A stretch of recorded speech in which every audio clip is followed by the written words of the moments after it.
जो लोग बुरे कर्म करते हैं और अज्ञान की राह पर होते हैं वो खुशहाल दिखते हैं। श्री कृष्ण ने आपने महसूस किया होगा कि जो लोग अच्छे कर्म करते हैं वो परेशान रहते हैं, वहीं जो बुरे कर्म करते हैं वो खुशी से रह रहे होते हैं। अच्छे कर्म करने वाले परेशान होते हैं कि आखिर उन्हें इतनी परीक्षा क्यों देनी पड़ रही है, जबकि जो अधर्म की राह में हैं वो खुश हैं और जिंदगी का लुत्फ उठा रहे हैं।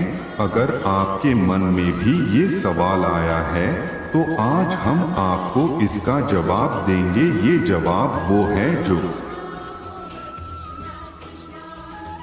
और श्री कृष्ण ने अर्जुन को दिया था। भगवत गीता में वर्णित कथा के अनुसार जब भी अर्जुन के मन में कोई दुविधा होती थी तो वो श्री कृष्ण के पास पहुंच जाते थे।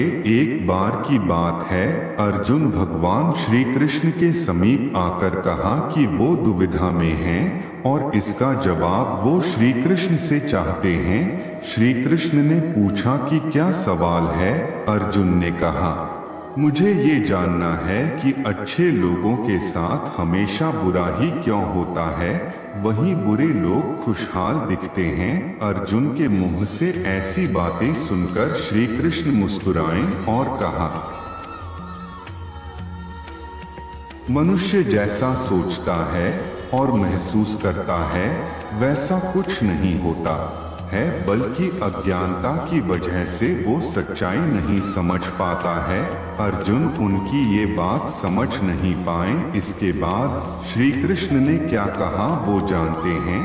श्री कृष्ण ने अर्जुन से कहा, पार्थ मैं तुम्हें एक कथा सुनाता हूँ, उसे सुनकर तुम समझ जाओगे कि हर प्राणी को उसके कर्म के हिसाब से ही फल मिलता है। प्रकृति हर किसी को अपनी राह चुनने का मौका देती है। अब वो मनुष्य की इच्छा पर निर्भर करता है कि उसे धर्म की राह चुननी है या अधर्म की कथा शुरू करते हुए श्री कृष्ण ने कहा, एक नगर में दो पुरुष रहा करते थे। एक पुरुष व्यापारी था जिसके जीवन में धर्म की बहुत महत्ता थी। वो पूजा पाठ में यकीन रखता था। वो हर रोज मंदिर जाता था और दान धर्म भी करता था और हर रोज भगवान की पूजा करता था। वहीं दूसरा पुरुष बिल्कुल विपरीत था। वो हर रोज मंदिर तो जाता था लेकिन पूजा करने नहीं, बल्कि मंदिर के बाहर से जूते चप्पल चुराने। उसे दान और धर्म से कोई लेना देना नहीं था। समय बीतता गया और एक दिन बहुत जोर की बारिश हो रही थी। इस वजह से मंदिर में पुजारी के अलावा कोई नहीं था। ये बात जब दूसरे पुरुष को पता चली तो उसने कहा कि ये सही मौका है मंदिर का धन चुराने का। पंडित से नजर बचाकर उसने मंदिर का सारा धन चुरा लिया। उसी समय धर्म कर्म में विश्वास रखने वाला व्यक्ति भी मंदिर पहुंचा। दुर्भाग्य से मंदिर के पुजारी ने उसे ही चोर समझ लिया और चिल्लाने लगे। वहां लोग एकत्र हो गए और उसे बहुत मारा। किसी तरह वो बचते बचाते वहां से निकला तो दुर्भाग्य ने उसका साथ वहां भी नहीं छोड़ा। मंदिर के बाहर वो एक गाड़ी से टकरा गया और घायल हो गया। फिर वो व्यापारी लंगड़ाते हुए घर जाने लगा तो रास्ते में उसकी मुलाकात उस पुरुष से हुई जिसने मंदिर से धन चुराया था। उसने कहा, आज तो मेरी किस्मत चमक गई, एक साथ इतना सारा धन मिल गया। ये सब देखकर उसे बहुत बुरा लगा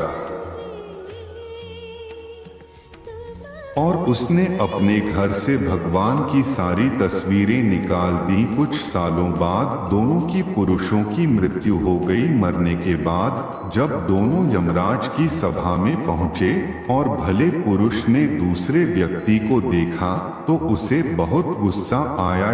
उसने क्रोधित होकर यमराज से पूछ ही लिया, मैं तो हमेशा अच्छे कर्म करता था, दान में विश्वास रखता था, उसके बदले जीवन भर मुझे अपमान और दर्द ही मिला।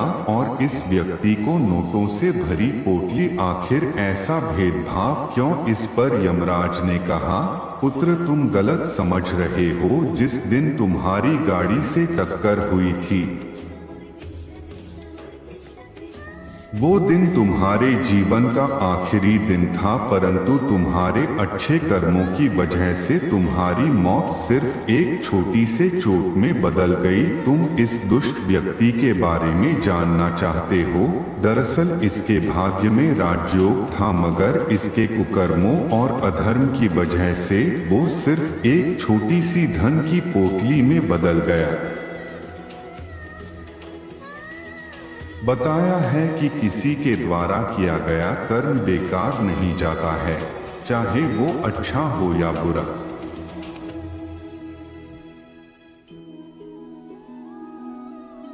मोटिवेशन वीडियो के लिए आप हमारे चैनल को सब्सक्राइब कर लीजिए।